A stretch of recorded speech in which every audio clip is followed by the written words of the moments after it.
All right. Shalom, Yashala. Call halal Yahweh Bahashim Yahweh Shah. Yahweh Bahashim Yahweh Shah. Waha Rakakwadash Brakatham. Once again, I like to give double honors to the apostles, bishops, and elders of Great Millstone who rule well. Salutations to the select number of Achaeon pushing his truth and sincerity in four corners of the round earth. And salutations to the select number of Aquath out there listening. Now, yeah, through the spirit, this lesson been on been on my spirit, course through the spirit, had to put it on wax. I'm gonna read a few of these verses. It's Genesis 4, chapter 4 with Cain and Abel, and this is of course it's according to prophecy, man. Anything dealing with Yahweh Bashem Yashai is attached to prophecy. You can't get around it. But the question that's always been asked, when is the and the scriptures even, give insight, when Jake, when Jake rise up, people know. People know. Whether you spiritual or not, you're gonna see it. People will know. But this is not our time, right? So a lot of Jake always like to ask that question. Well, when is the black man gonna take the so-called white man down? This and so forth. It's all due to the Most High's clock and the time He's on. Okay, you're always going to be on the Most High's time for prophecy. It's not because you feel a certain way or something needs to go your way. No, that's a BS thought process concerning Yahweh Bashem Yahushua, and a level of entitlement, which here in the West is a disgusting trait to have, is entitlement. But I'm gonna read verse 8 and on down, and then I'll get some other scriptures. This is starting in Genesis 4, chapter 4, verse 8. And Cain talked with Abel, his brother, and it came to pass when they were in the field that Cain rose up against Abel, his brother, and slew him. Okay. Of course, it was more so the offering, that was that Cain was pissed about. Okay. He offered up fruit to the Most High, which was not a good offering to give the Most High, which Abel gave what? He gave an offering that was pleasing to the Most High. Okay. The fat thereof. Okay. I even went up to keep it a buck. Yeah, I might as well just start at verse 1, man. And Adam knew his wife, and she conceived and bare Cain. And I said, I have gotten a man from Yahweh. And she again bare his brother Abel. And Abel was a keeper of sheep, but Cain was a tiller of the ground. Verse 3. And in the process of time, it came to pass that Cain brought of the fruit of the ground an offering unto Yahweh. Verse 4. And Abel, he also brought of the firstlings of his flock and of the fat thereof. And Yahweh had respect unto Abel and to his offering.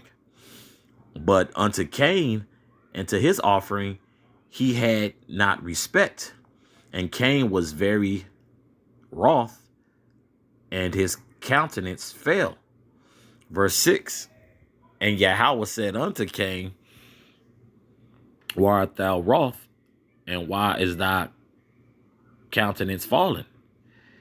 If thou doest well, shalt thou not be accepted? Hey, if you do well, hey, that's what's required of the Most High. Okay. And if thou doest not well, sin lieth at the door, and unto thee shall be his desire, and thou shalt rule over him. Okay, so by you doing well in the sight of the Lord and offering a sincere offering, man, like right now, right, we presenting ourselves a living sacrifice. If you're not willing to do that, then you have no, the Most High has no use for you. The Lord can use it however he needs to. It's all according to the spirit. But That's something, that's something heavy, being said right there. I'll read verse 7 again. It says, if thou doest well, shalt thou not be accepted? And if thou doest not well, sin lieth at the door, and unto thee shall be his desire, and thou shalt rule over him. Okay.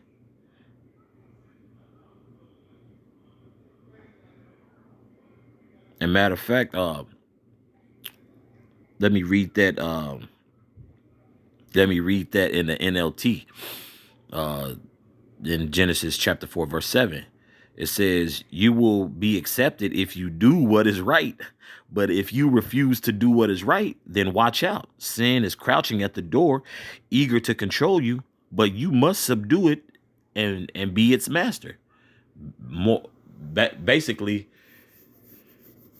Cain should have what? Ruled his spirit. You know? He didn't rule his spirit. This is how he dealt with that. And this is how he's continued to deal with it, because Cain is back, in the reincarnation of Esau. Okay. That word Cain means weapon in the Lashon Kodash. Okay. Verse 8, and Cain talked with Abel his brother, and it came to pass when they were in the field that Cain rose up against Abel his brother and slew him. Verse 9, and Yahweh said unto Cain, where is Abel thy brother? And he said, I know not. Am I my brother's keeper? Getting fly with the Most High.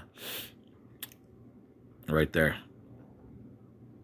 So like you buried me, Baba Kusha. I was looking up something.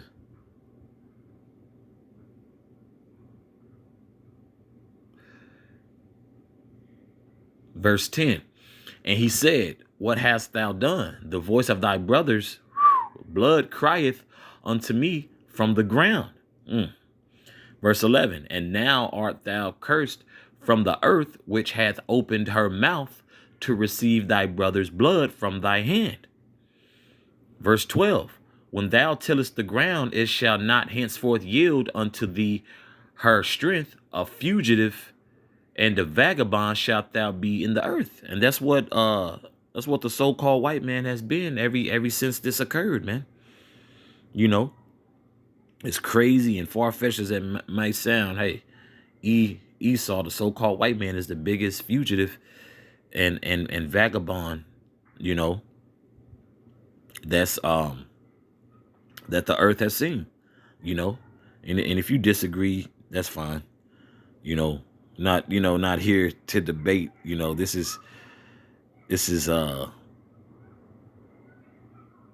is clear, man, that hey, that who this is talking about. Okay. And matter of fact, that vagabond in the Lashon Kodash is Naad. Strong's H5110. Nuad. Yeah. Nuad. It says the outline of the biblical usage is to shake, waver, wander, move to and fro, flutter, show grief, to move to and fro, to wander. And has not Esau done that all over the earth, man? Okay. He hasn't been he hasn't been he hasn't been charged yet, but it's the Lord is getting these charges together. The case has been built, and we shall see here through the spirit and power of Yahweh Shem Yahshua. Okay, verse 13. And Cain said unto Yahweh, my punishment is greater than I can bear. Verse 14. Behold, thou hast driven me out this day from the face of the earth, and from the face shall I be hid. And I shall be a fugitive and a vagabond in the earth, and it shall come to pass that everyone that findeth me shall slay me. And see, and that's where the Lord, intervenes. That further proves, man, the Lord is in control, man. Verse 15. And this is the point right here. Okay. And Yahweh said unto him, therefore, whosoever slayeth Cain, vengeance shall be taken on him sevenfold. And Yahweh set a mark upon Cain, lest any finding him should kill him. Okay, so with that being said, that's why the so-called white man hasn't been taken down, hasn't been taken out of power, man. Okay? And first and foremost, once again, it's the will of the Heavenly Father, man. Okay, and this is a clear warning. Okay, this was a clear warning. So when you think, when you really think on it, like, bro, there were in historical times have proven there have been 250 slave revolts, man, that apparently wasn't as successful as that, because Jake got busy. So make no mistake, from the Gad, from the northern tribes to the southern tribe, they got down. We gotta bury me Baba Kusha. Who was that? What Haiti did to France, man? They got in their ass, man. Pardon my French. They got in those Frenchmen's ass, man. Okay. Because I believe from that, Haiti became a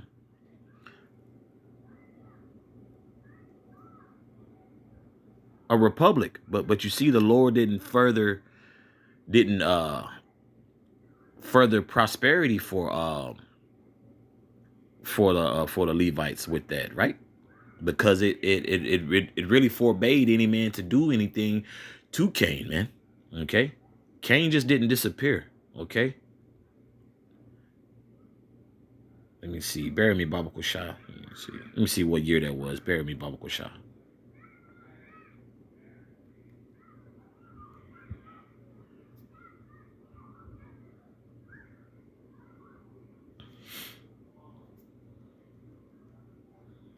Trying to look up the year. Oh, it's like in the late 1800s. Oh, Salakia. Early 1800s, late 1700s.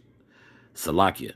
It was that revolt. A revolt broke out on the French colony, which is now Haiti. Okay. And so the Levites that got their independence January 1st, 1804. Okay, it was the Haitian Revolution. Okay. But that just further proves,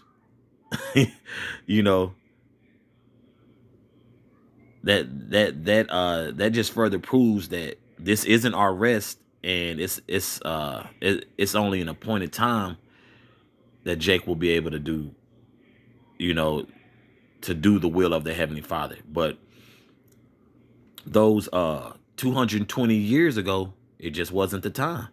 I believe it began in 1791. And then I believe it ended in it was 13-year revolt. August 22nd, 1791, and ended in 1804. Okay. I just wanted to make that point and drive that home, because, from the spiritual untrained eye, the person who doesn't do their due diligence, like, bro, Jake stood up to Esau. Jake handed E their ass, but it was not in the cards for Jake, according to prophecy, man. Okay. And matter of fact, this is another indicator. Okay. This is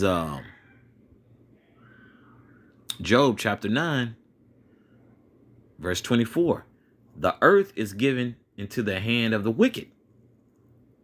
He covereth the faces of the judges thereof. If not, where and who is he? Okay. The earth is given into the hands of the wicked, meaning the Most High is in control, man. If you can't put 2 and 2 plus 2 together, I don't know what to tell you at this point, man. Okay. This is all the will of the Heavenly Father, man. Okay. So that was very straightforward when the Lord said, hey, man, look, this isn't going to happen to you until I say otherwise, is what the Lord was telling Cain. Anyone who touches you, hey, show me where You know, the Lord, Lord has lied about anything concerning prophecy, concerning anything, man. Okay. So it just further proves, hey, it's just not our time to rule. And first and foremost, we still, we still on the latter end of our captivity, man. You know, Jake think they so free because they can get a degree and go to Starbucks and so forth. And Jake has just rolled over and not fought the good fight, bro. There are many avenues for you to research that there were over 200 slave revolts. Then one of the most famous ones, I believe, was that one I just read from, you can look it up yourselves, for the Haitian revolt, you know, with the tribe of Levi, okay? This is Ecclesiastes chapter 3, verse 1. To everything there is a season and a time to every purpose under heaven. I want to get, let me see. There we go. This is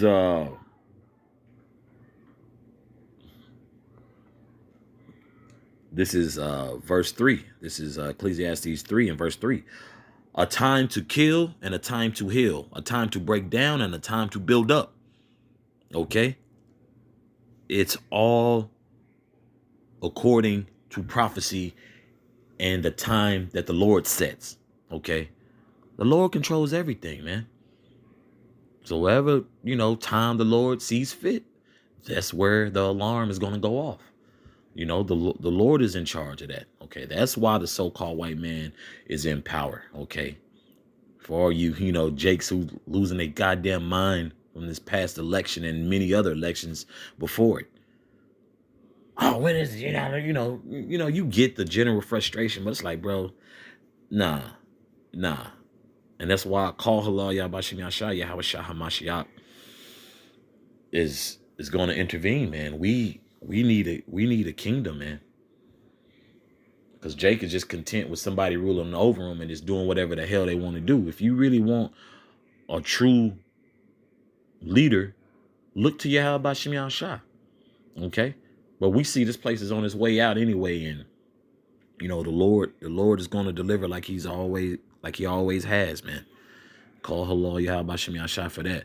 But I believe the point's been made, and Abba Ratazah, this has been edifying for the body, to that point, as far as, Jake standing up to the so-called white man, in times past, history will show Jake stood up.